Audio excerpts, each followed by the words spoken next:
Finally আমরা কিন্তু পাহাড়ের চূড়াতে অবস্থান করছি। এখানকার সৌন্দর্য অসাধারণ।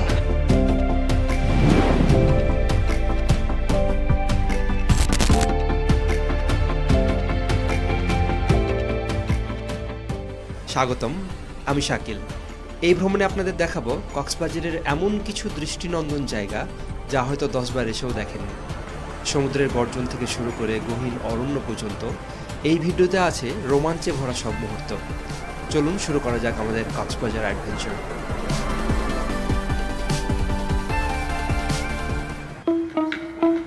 ঢাকা থেকে রাত 8:30টার স্লিপার কোচে উঠে পড়ি কক্সবাজারের উদ্দেশ্যে।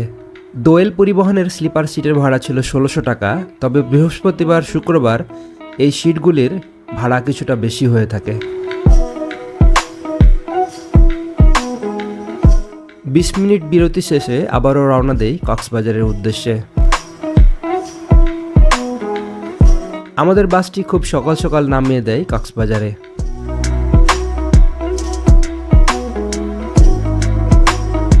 সকালের সৌন্দর্য আর সমুদ্রের গর্জন শুনতে চলে যাই বিচের দিকে এবং সেখানে গিয়ে কিছুটা সময় পার করি।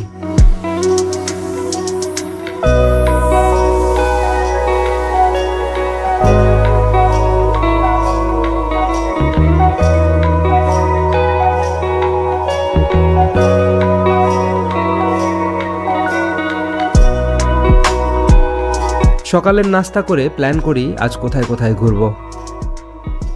রাইট নাও আমরা এখন ডলফিন চত্বরে চলে আসছি, আর এখান থেকে কিন্তু অসংখ্য অটো আর সিএনজি আছে, আপনারা খুব ইজিলি পেয়ে যাবেন। তো এখান থেকে আমরা একটা সিএনজি ভাড়া করে সরাসরি চলে যাব টেকনাফের উদ্দেশ্যে।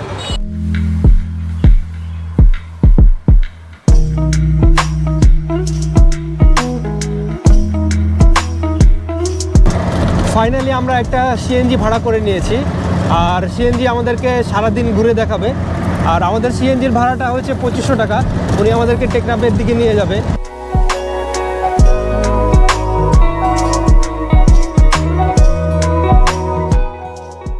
দরিয়ানগর থেকে আর একটু সামনের দিকে আসলে কিন্তু আপনারা একটা পয়েন্ট পাবেন যেখান থেকে কিন্তু আপনারা প্যারাসেলিং অথবা বোট রাইড করতে পারবেন। তো এই সেই জায়গাটি যেখান থেকে আপনারা টিকিট বুক করার পর কিন্তু আপনারা প্যারাসেলিং করতে পারবেন। এখন আমরা যেখান থেকে প্যারাসেলিং করে মূলত সেই জায়গাটি দেখতে যাচ্ছি।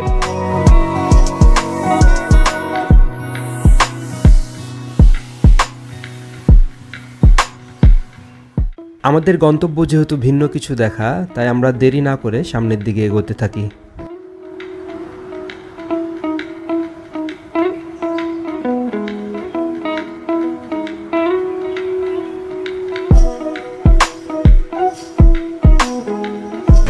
আমরা মেরিন ড্রাইভের দিকে যেতে যেতে আমরা মধ্যখানে একটা স্পট পেয়েছি, যেটি কক্সবাজারের অনেক জনপ্রিয় স্পট। আপনারা চাইলে এই হিমছড়ি এসে ঘুরে যেতে পারেন। যেহেতু আমরা মেরিন ড্রাইভের বেশ কিছু হিডেন প্লেস এক্সপ্লোর করতে যাচ্ছি, সো আমরা আজকে আর হিমছড়ির দিকে যাব না, সরাসরি মেরিন ড্রাইভের দিকে চলে যাব।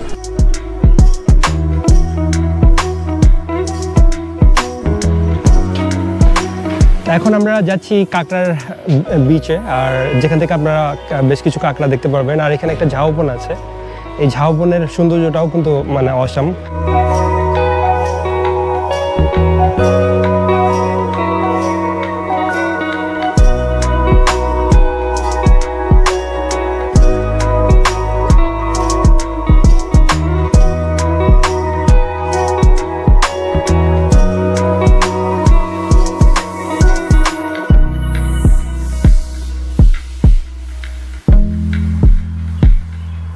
এই বিচটার নাম লাল কাঁকড়া বিচ হলেও এখানে কিন্তু লাল কাঁকড়া তেমন একটা দেখা যায় না।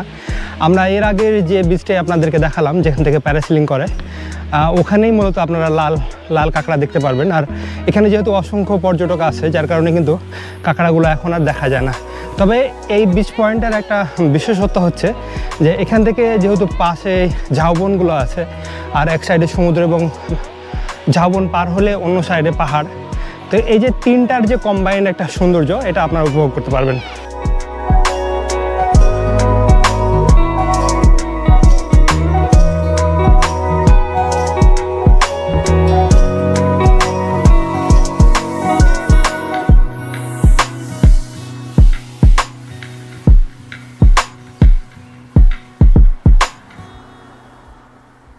আমরা পাটোয়া টেকে পৌঁছানোর পর রাস্তার পাশে একটি চায়ের দোকানে চায়ের বিরতি নেই এবং সেখান থেকে সেখানকার সৌন্দর্য উপভোগ করি।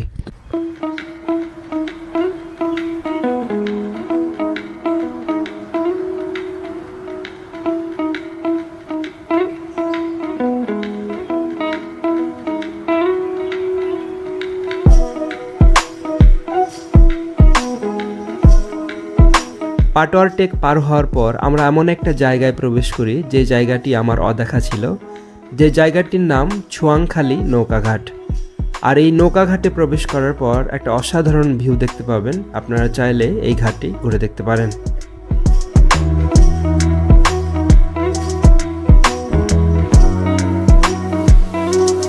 ছোয়াংখালী নৌকাঘাটে সমুদ্রের কোল ঘেঁষে সারি সারি সাম্পান যেন প্রকৃতির নিজস্ব শিল্পকর্ম।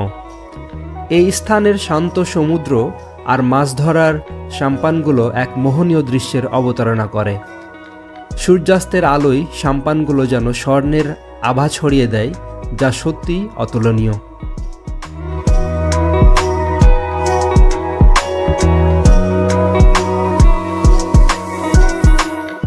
টেকনাফের পথে এক পাশে বিস্তীর্ণ সমুদ্র আর অন্য পাশে সবুজ ধানক্ষেত। পথের মাঝে সিএনজি নিয়ে ছুটে চলা যেন এক অতুলনীয় অভিজ্ঞতা।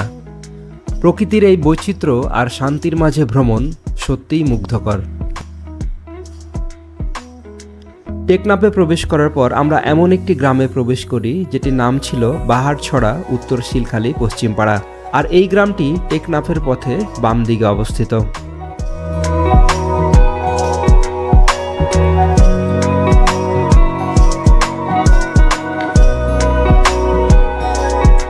সমুদ্রের কোল ঘেঁষে যতই ভিতরে প্রবেশ করছি ততই কিন্তু আশ্চর্য হচ্ছি। এখানকার সৌন্দর্য দেখে সত্যি শুকরিয়া জ্ঞাপন করছি মহান সৃষ্টিকর্তার নিকট। আমরা কিন্তু একেবারে গ্রামের ভিতরে চলে আসছি আর পাহাড়ে ওঠার জন্য প্রস্তুতি নিচ্ছি। তো এই গ্রামের ভিতরে ঢোকার পর অসংখ্য সুপারি গাছ আছে। আর এখানে যে দেখেন ধান পেকে গেছে অলরেডি, আর ছোট ছোট বাড়ি ঘর দেখে কিন্তু অনেক ভালো লাগছে। আর আমাদের সাথে একজন গাইড আছে, উনি আমাদেরকে মোটামুটি হেল্প করতেছে।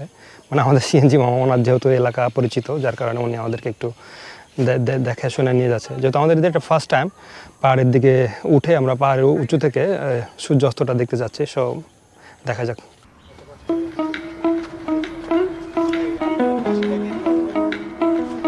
এই দেখুন পাহাড়ি রাস্তা, কি ভয়ঙ্কর, একটু সাবধানে উঠতে হবে। দূর থেকে মনে হচ্ছিল পাহাড়টা উঠা মনে হয় খুব সহজ হবে, কিন্তু যখন পাহাড়ে উঠতে যাচ্ছি তখন কিন্তু আমাদের অবস্থা খারাপ। এই পাহাড়ের উপরে উঠে দেখেন একটা বাড়ি আছে এবং এই সাইডেও কিন্তু বাড়ি আছে। আমি জানি না এরা কষ্ট করে এত উপরে কীভাবে প্রতিদিন যাওয়া আসা করে। কি পরিমাণ খাড়া রাস্তা, আস্তে পিচ্ছিল, কিন্তু এ তো পুরো ভয়ঙ্কর। এতগুলো জিনিসপত্র নিয়ে উঠাও কিন্তু মুশকিল ব্যাপার।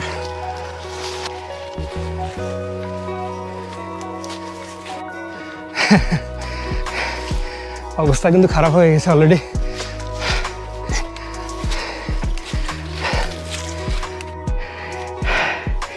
কেমনে সম্ভব ভাই? ও,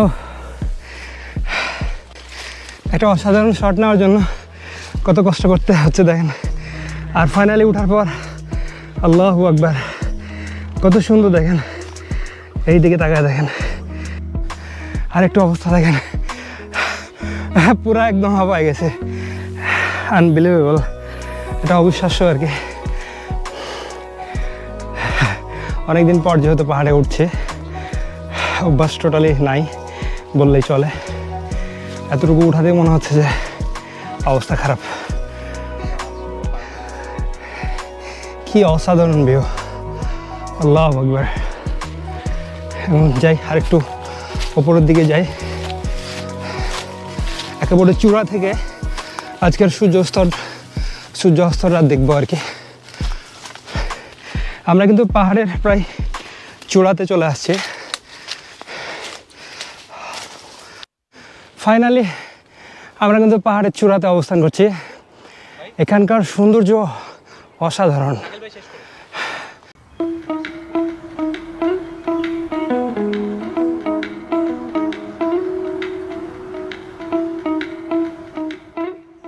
সন্ধ্যার আলো যখন দিগন্তকে আলিঙ্গন করল, আমরা কক্সবাজারের এক পাহাড়ের চূড়ায় দাঁড়িয়ে মনোরম দৃশ্য উপভোগ করছিলাম। সূর্যটা ঠিক যেন সমুদ্রের বুকে ডুবে যাচ্ছিল।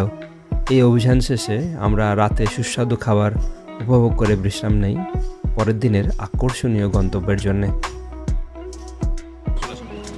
আমরা কিন্তু থানা রোড থেকে এখন উইন্ড মিলের দিকে যাচ্ছি, আর যেটা প্রকল্প আর কি। আপনি যদি এখানে থানা রোডের মাথায় এসে অটোওয়ালাকে বলেন যে আমি প্রকল্পতে যাব, তাহলে কিন্তু আপনাদেরকে প্রকল্পতে নিয়ে যাবে। তো ওখানে যে ওখানকার ভিউটা আমরা উপভোগ করব।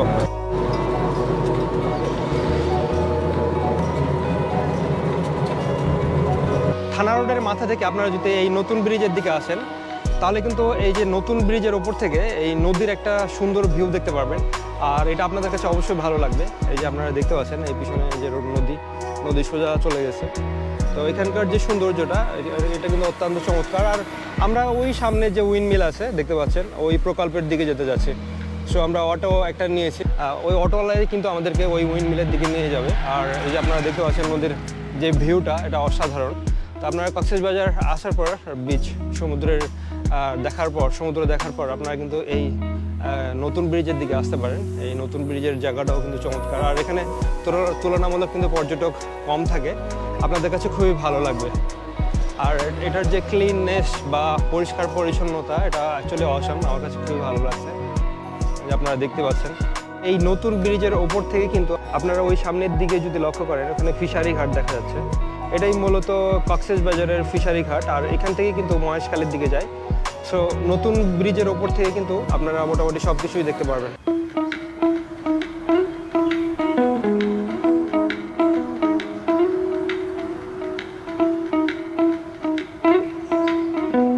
কক্সবাজার থেকে গ্রামীণ পরিবেশের মধ্য দিয়ে উইন্ড মিলের সৌন্দর্য দেখার মজাটাই আলাদা। আর সেই স্বাদ নিতে আমরা চলে যাই উইন্ড মিলের দিকে এবং সেখানে গিয়ে উইন্ড মিলের সৌন্দর্য উপভোগ করি। ফাইনালি কিন্তু আমরা উইন্ড মিলের এখানে চলে আসছি। আমার পিছনে দেখতে পাচ্ছেন আপনারা যে উইন্ড মিল। তো এখানে আসতে গেলে আপনাদেরকে একটু দুপুরের টাইমে বেরোতে হবে, মানে 2টার দিকে যদি আপনারা কক্সবাজার থেকে রওনা দেন, তাহলে কিন্তু এই উইন্ড মিলের যে সৌন্দর্য এটা আপনারা উপভোগ করতে পারবেন। তো এখানে একটা লুক দেখেন আপনারা, অসাধারণ একটা লুক। এই যে এই সাইড থেকে এই যে উইন্ড মিলগুলো দেখা যাচ্ছে আর কি। তো এই বাতাসের যদি চাপটা বেশি থাকে, তখন কিন্তু এই উইন্ড মিলগুলোর পাখাগুলো ঘুরতে থাকে। এই যে দেখতেছেন ঘুরতেছে কিন্তু উইন্ড মিলের পাখাগুলো।